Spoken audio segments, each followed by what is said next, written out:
கூத்தாண்டன் அருள்மிகு ஸ்ரீ மகிஷாசுரமர்த்தினி அம்மன் திருக்கோவிலில் திருவிளக்கு பூஜை வழிபாடு நடைபெற்றது.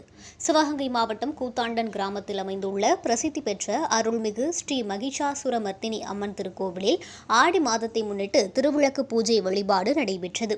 இக்கோவிலில் மகிஷாசுரமர்த்தினி சப்த கன்னிமார்கள், ஸ்ரீ விநாயக பெருமான், ஸ்ரீ வள்ளி தெய்வானை சமேத ஸ்ரீ சண்முக பெருமான் சுவாமி அருள் பாலித்து வருகின்றனர். கோவில் மண்டபத்தில் ஏராளமான பெண்கள் நேர்த்தியாக அமர்ந்து மங்கள பொருட்களை வைத்து கணபதி பூஜையுடன் விளக்கு பூஜையை தொடங்கினர். சிவாச்சாரியார்கள் சங்கல்பம் செய்து 108 திருவிளக்கு போற்றி மந்திரங்கள், 1008 நாமாவளி அர்ச்சனைகள், 108 தமிழ் அர்ச்சனை மந்திரங்கள் கூறி திருவிளக்கு பூஜையை நடத்தினர். பெண்கள் திருவிளக்கிற்கு குங்குமம், உதிரி புஷ்பங்களால் அர்ச்சனைகளை நடத்தி நிறைவாக தீபாராதனை காட்டி இதில் ஏராளமான பக்தர்கள் கலந்து கொண்டு மகிஷாசுரமர்த்தினி அம்மனை வழிபாடு செய்தனர். விழாவை முன்னிட்டு அன்னதானம் நடைபெற்றது. திருவிளக்கு பூஜை வழிபாட்டை கோவில் நிர்வாகத்தினர் கருப்பையா அவர்கள் செய்திருந்தனர். பக்தர்களுக்கு பிரசாதம் வழங்கப்பட்டது.